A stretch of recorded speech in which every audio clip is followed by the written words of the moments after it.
آج ہم بات کر رہے ہیں احد کی جنگ کی، تاریخ کا ایک ایسا واقعہ جس نے آپ کہہ لیں ابتدائی اسلامی ریاست پر بہت گہرے اثرات چھوڑے۔ جی بالکل، اور ہمارے پاس جو ذرائع ہیں، مطلب تاریخی روایات ہیں، سیرت کی کتابیں ہیں، وہ ہمیں بتاتی ہیں کہ پس منظر کیا تھا، کیا واقعات ہوئے اور نتائج کیا نکلے۔ مقصد صرف کہانی سنانا نہیں ہے، بلکہ اس کے اندر جو اسباب ہیں، جو حکمت عملی تھی، اسے سمجھنا ہے۔ اور دیکھیں، پس منظر تو بڑا سیدھا سا تھا۔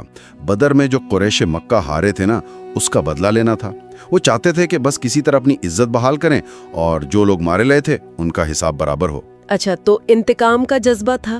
شدید انتقام کا جذبہ، اور اسی نے احد کی جنگ کی آپ کہیں بنیاد رکھی۔ تو ظاہر ہے تیاریاں بھی پھر ویسی ہی کی ہوں گی مکہ والوں نے؟ بالکل، بھرپور تیاری۔ ابو سفیان تھے لیڈر، اور کوئی 3000 جنگجو، یہ بدر سے کہیں زیادہ تھے۔ 3000؟ جی، اور ان میں سے 700 تو وہ تھے جنہوں نے ذرا بختر پہنی ہوئی تھی، مطلب پوری طرح مسلح۔ یعنی کوئی کسر نہیں چھوڑی انہوں نے۔ بالکل، اور ایک اور دلچسپ بات یہ ہے کہ جو مکہ کے تاجر تھے، جن کا وہ قافلہ تھا بدر والا، انہوں نے بھی پیسہ لگایا، اپنے منافع کا حصہ دیا اس جنگ کے لیے۔ اچھا، تو یہ صرف فوج نہیں تھی، پورا معاشرہ شامل تھا ایک طرح سے۔ جی ہاں بالکل، ایک سماجی عزم تھا ان کا۔ اور سنا ہے کہ عورتیں بھی ساتھ تھیں؟ ہاں، یہ بھی ایک پہلو ہے۔ کچھ عورتیں ساتھ تھیں لشکر کے، وہ شعر وغیرہ پڑھتی تھیں، حوصلہ بڑھانے کے لیے، غیرت دلانے کے لیے۔ تو وہ لشکر پھر مدینہ کی طرف آیا؟ جی، مدینہ کی طرف، اور شہر سے کوئی 3 میل دور شمال میں احد پہاڑ ہے، اس کے دامن میں آ کے پڑاؤ ڈالا۔ احد پہاڑ یہ کیسی جگہ ہے؟ یہ خود ہی ایک طرح کا قلعہ ہے، میدان سے کوئی 1000 فٹ اونچا ہوگا اور لمبا بھی کافی ہے، کوئی 5 میل۔ اچھا، تو جب مدینہ میں خبر پہنچی تو مسلمانوں کا کیا رد عمل تھا؟ کتنے لوگ تھے ان کے پاس؟ دیکھیں، شروع میں تو نبی اکرم صلی اللہ علیہ وآلہ وسلم کے ساتھ تقریباً 1000 لوگ نکلے تھے دفاع کے لیے۔ 1000؟ ہاں، لیکن پھر راستے میں ایک گڑبڑ ہو گئی۔ عبداللہ بن ابی، جو مدینہ کا ایک بڑا آدمی تھا لیکن دل سے آپ کہیں منافق تھا۔ اچھا، وہی جن کا ذکر آتا ہے اکثر۔ جی، وہ اپنے 300 ساتھیوں کو لے کر الگ ہو گیا، کہنے لگا کہ نہیں بھائی، شہر میں رہ کر لڑنا چاہیے۔ عین وقت پر 1000 میں سے 300 چلے گئے؟ بالکل، یہ بہت بڑا دھچکا تھا۔ تو اب مسلمان رہ گئے صرف 700۔ 700 اور مکہ والے 3000؟ جی، 3000، اور ان 700 میں سے بھی صرف 100 کے پاس ذرا بختر تھی، مطلب زیادہ تر تو نہتے ہی تھے۔ یہ تو بہت ہی غیر متوازن مقابلہ ہو گیا۔ بہت زیادہ۔ اسی لیے نبی اکرم صلی اللہ علیہ وسلم کی جو حکمت عملی تھی نا، وہ بہت اہم تھی۔ آپ صلی اللہ علیہ وسلم نے احد پہاڑ کو پیچھے رکھا اور ایک ٹیلے کے پاس وادی کے منہ پر پوزیشن لی۔ اور اس حکمت عملی کا شاید سب سے اہم حصہ وہ 50 تیر انداز تھے جنہیں ایک درے پر بٹھایا گیا تھا۔ بالکل، وہ فیصلہ کن بات تھی۔ مقصد یہ تھا کہ دشمن پیچھے سے نہ آ جائے۔ وہ درہ کمزور جگہ تھی، وہاں سے گھوڑ سوار آ سکتے تھے۔ اور یہاں نبی اکرم صلی اللہ علیہ وآلہ وسلم نے جو ہدایات دیں وہ اتنی سخت، اتنی واضح تھیں کہ بس۔ کیا ہدایات تھیں وہ؟ یہ جاننا بہت ضروری ہے، کیونکہ سارا کھیل اسی پر بگڑا پھر۔ جی، ابن ہشام نے لکھا ہے، مفہوم یہ تھا کہ اپنے تیر دشمن کے گھوڑ سواروں پر چلانا، انہیں پیچھے سے نہیں آنے دینا۔ جب تک تم یہاں رہو گے ہماری پشت محفوظ ہے۔ ٹھیک۔ اور پھر یہ کہا، کسی بھی حالت میں یہ جگہ مت چھوڑنا۔ کسی بھی حالت میں؟ ہاں، زور دے کر کہا، اگر دیکھو کہ ہم جیت گئے ہیں تب بھی نیچے نہیں آنا، ہمارے ساتھ ملنا، اور اگر دیکھو کہ ہم ہار گئے ہیں تب بھی ہماری مدد کو نہیں آنا، بس اپنی جگہ پر رہنا۔ یہ تو بہت ہی واضح حکم تھا، لگتا جیسے انہیں اندازہ تھا کہ کچھ گڑبڑ ہو سکتی ہے۔ جی بالکل، یہ الفاظ بہت اہم ہیں۔ تو جنگ کب شروع ہوئی؟ یہ ہفتے کا دن تھا، 7 شوال 3 ہجری، یعنی 23 مارچ 625 عیسوی، بدر کے ٹھیک 1 سال اور 1 ہفتے بعد۔ اور شروع کیسے ہوئی؟ مکہ والوں نے ہی پہلا حملہ کیا، لیکن مسلمانوں نے اپنی پوزیشن کی وجہ سے اور جوش کی وجہ سے نہ صرف حملہ روکا بلکہ انہیں پیچھے دھکیل دیا۔ اچھا۔ جی، شروع میں تو مسلمانوں کا پلہ بھاری ہو گیا، کئی مکی بھاگنے لگے میدان سے۔ تو مطلب ایک دفعہ پھر بدر والی صورتحال بن رہی تھی، فتح نظر آ رہی تھی؟ بالکل ایسا ہی لگ رہا تھا۔ سب کو لگا کہ بس جیت گئے۔ میدان میں دشمن کا سامان بھی بکھرا نظر آ رہا تھا، مال غنیمت۔ اور یہیں پر وہ غلطی ہوئی؟ یہیں پر، عین اس وقت جب لگ رہا تھا کہ جیت پکی ہے، وہ واقعہ ہو گیا جس نے سب کچھ بدل دیا۔ وہ تیر انداز؟ جی، وہ جو درے پر تیر انداز تھے، ان میں سے اکثر نے جب نیچے مال غنیمت دیکھا نا تو ان سے رہا نہیں گیا۔ اوہو، وہ سمجھے کہ بس جنگ ختم، اب مال لوٹنے کا وقت ہے۔ وہ نبی کریم صلی اللہ علیہ وسلم کی وہ سخت ہدایت بھول گئے، کسی بھی حالت میں جگہ نہیں چھوڑنی۔ عبداللہ بن جبیر نے روکا نہیں؟ روکا، بالکل روکا، لیکن زیادہ تر لوگ نہیں مانے۔ وہ اپنی جگہ چھوڑ کر نیچے میدان کی طرف بھاگے۔ اللہ، یہ غلطی کتنی بھاری پڑی ہوگی۔ وہ درہ تو پھر خالی ہو گیا۔ بالکل خالی، غیر محفوظ۔ اور مکہ والوں میں تھے خالد بن ولید، اس وقت مسلمان نہیں ہوئے تھے، بہت تجربہ کار کمانڈر۔ ان کی نظر پڑ گئی ہوگی فوراً۔ جیسے ہی دیکھا درہ خالی ہے، ایک سیکنڈ ضائع نہیں کیا، اپنے گھڑ سواروں کو گھمایا اور اسی درے سے پیچھے سے مسلمانوں پر حملہ کر دیا۔ پیچھے سے یعنی جو مسلمان سامنے لڑ رہے تھے ان پر اچانک پیچھے سے وار ہو گیا؟ جی ہاں، یہ تو تباہی تھی۔ مسلمان دو طرف سے گھر گئے، سمجھ ہی نہیں آیا کیا ہوا۔ شدید افراتفری، بگدڑ مچ گئی۔ جو فتح نظر آ رہی تھی وہ شکست میں بدلنے لگی۔ بالکل۔ M.H. ہیکل نے لکھا ہے کہ مسلمانوں کے حوصلے بالکل پست ہو گئے، سپاہی بس ادھر ادھر بھاگ رہے تھے، بغیر کسی مقصد کے لڑ رہے تھے۔ افراتفری کا کیا عالم تھا، کوئی اندازہ؟ عالم یہ تھا کہ اپنی جان بچانے کی فکر تھی۔ اسی بھگدڑ میں ایک صحابی تھے حسیل بن جابر، حضرت حذیفہ کے والد، وہ غلطی سے مسلمانوں کے ہی ہاتھوں شہید ہو گئے۔ انا للہ، اتنا کنفیوژن تھا؟ بہت زیادہ، کسی کو ہوش نہیں تھا۔ لیکن ایسے میں بھی کچھ لوگ تھے جو ڈٹے رہے، خاص طور پر حضرت علی کا ذکر آتا ہے، وہ بڑی بہادری سے لڑے۔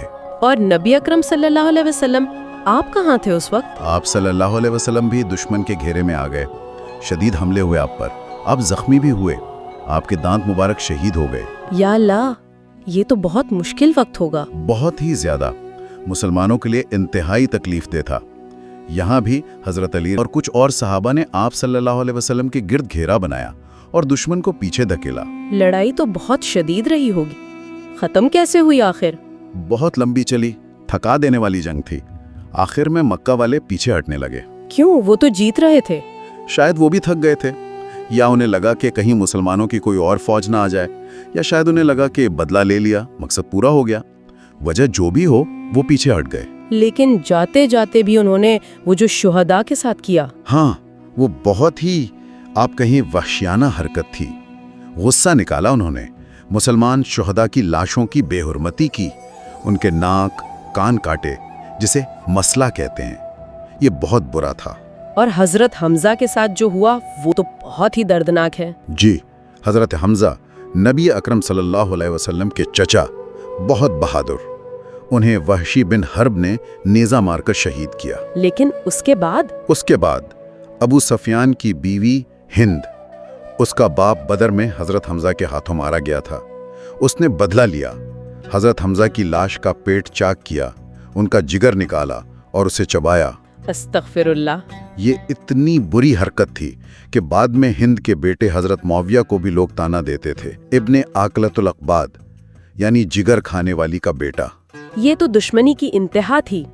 جنگ ختم ہوئی تو نقصان کتنا تھا؟ مکہ والوں کے کوئی 28 لوگ مارے گئے، مسلمانوں کے 70 شہید ہوئے۔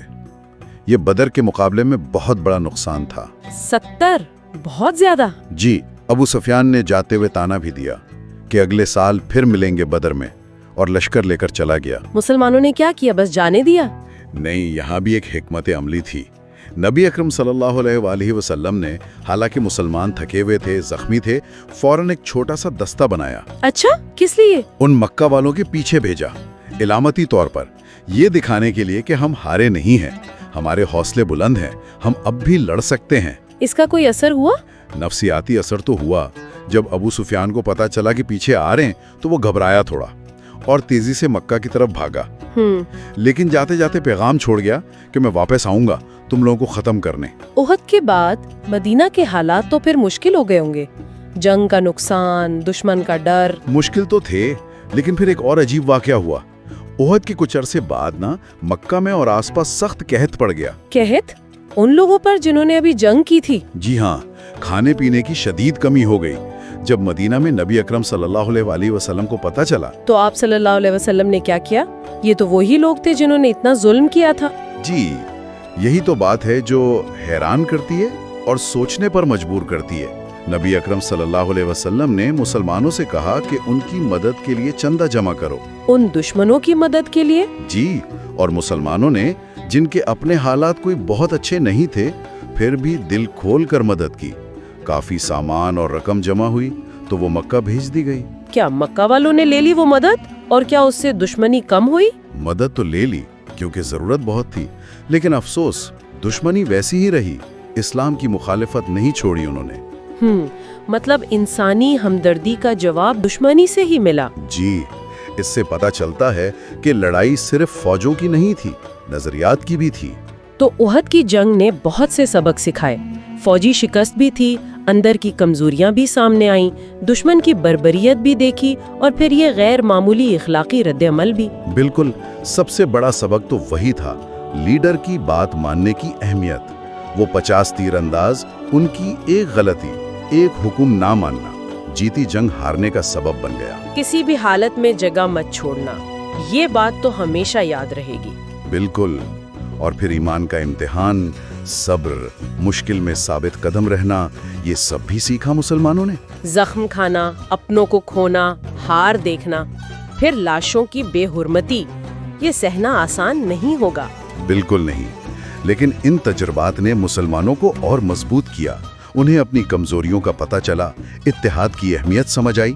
اور یہ بھی کہ خطرہ صرف مکہ سے نہیں تھا۔ جی، اطراف میں بھی دشمن تھے۔